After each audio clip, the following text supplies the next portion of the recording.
Hey, chess players, this is Galen, president of Chess PDX, here with Jason Segan. Jason's a chess expert from Portland, Oregon.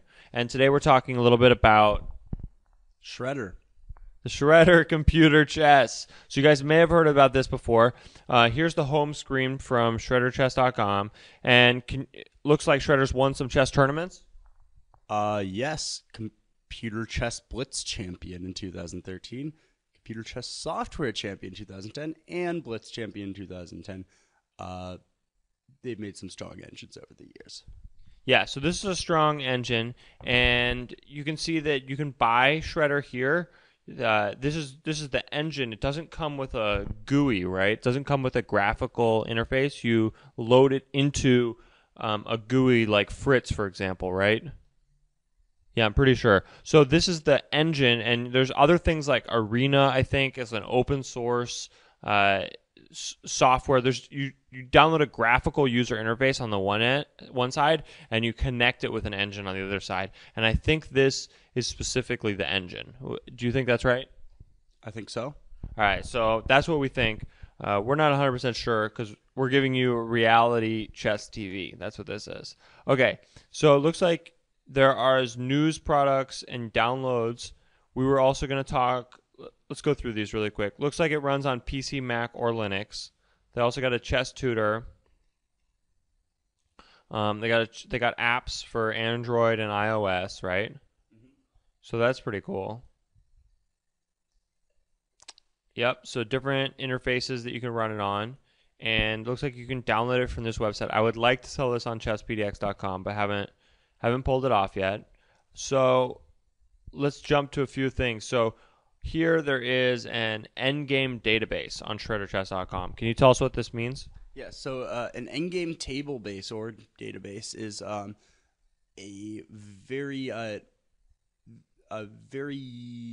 nuanced type of software that can, given an endgame position, and the limit I believe is 6 pieces, including kings or fewer combined, can tell you the result of the game, and if it's a draw, win for black, win for white, and if one side's winning, it'll tell you with best play how many moves they will win in, and it'll tell you almost instantly. So this was one of the most revolutionary pieces of chess software ever to be invented, and Shredder's version, they have a free trial on their website that we're taking a look at.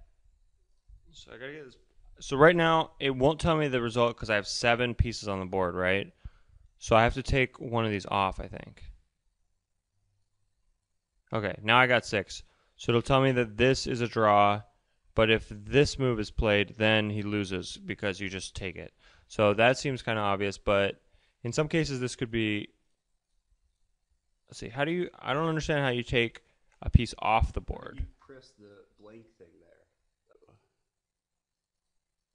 So we can replace a piece, but we're not 100% sure how to take it just off. Do you want to try that blank screen? I think it'll make... Oh, that's a button? Yeah. That's a pretty hidden hidden button.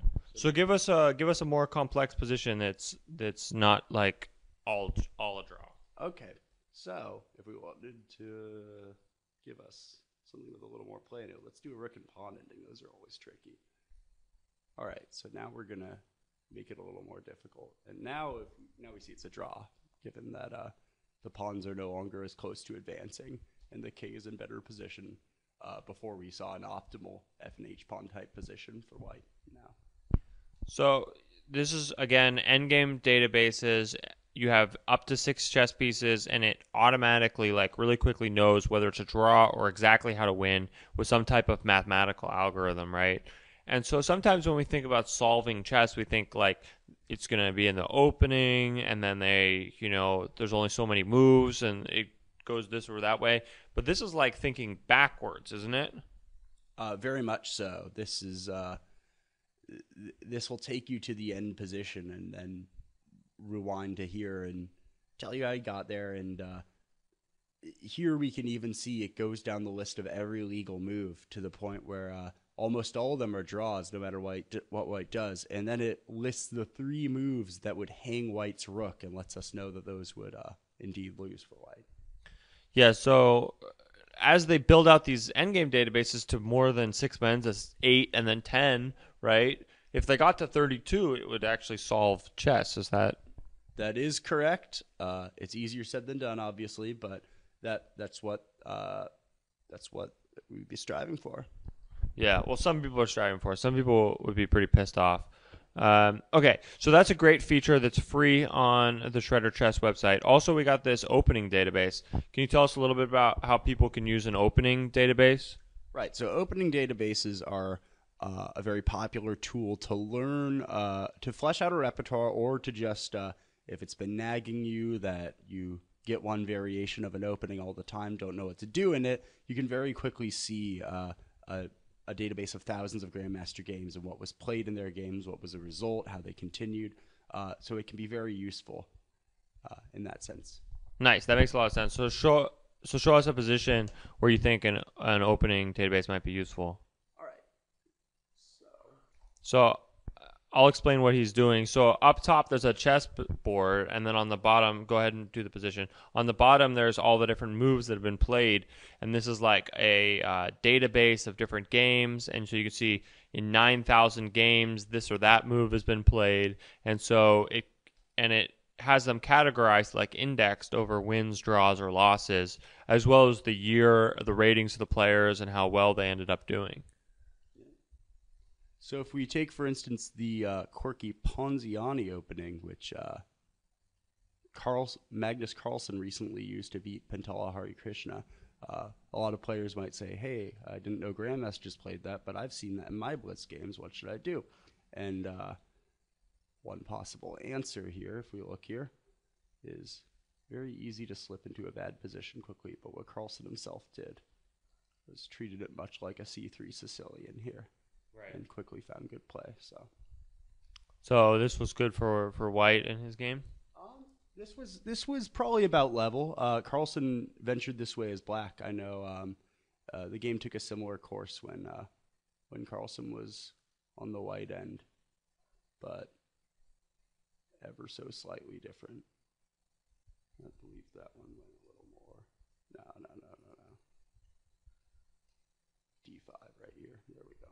So what's the difference between using this opening database versus chessgames.com versus, a chess-based database? How would you evaluate that choice for a new chess player?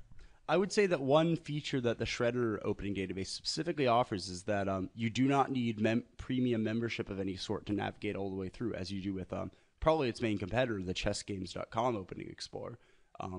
There aren't quite as many games in this, but it does allow you to stay on the same page while navigating. It's a dynamic navigation, whereas chessgames.com, to the frustration of some players, you have to refresh and navigate to a new page every time you click on a move. And especially if you're navigating on mobile, where the site is also already super tiny to begin with, that is not always the most optimal experience. So there are some definite pluses to the Shredder database. Nice, that makes sense. Yeah, I think it's especially good for like intermediate players because this will give them a great start in the opening. The one advantage of chessgames.com or chessbase is it's going to be a little bit of a larger opening tree, right? So if you need to get really detailed, then this is a little bit of a higher level analysis of the opening. So I think this is a pretty cool feature. There's also puzzle of the day. Chess games as well as chess.com both have puzzle of the day, but you can check them out here. So I would say Shredder Computer Chess is a cool place to go for the endgame database, the opening database, as well as you can buy the pretty sweet chess software, whether you have a PC, a Mac, Linux, as well as you can download this on the Apple Store and Android. So this is a review from the Portland Chess Shop. Again, I'm Galen. This is Jason. So thanks for tuning in. And our website is www.chesspdx.com. We got the best digital chess clocks and chess sets available. So come check it out. All right. Thanks. Bye. A game of chess is like a sword fight. You must think first, right? Before you move.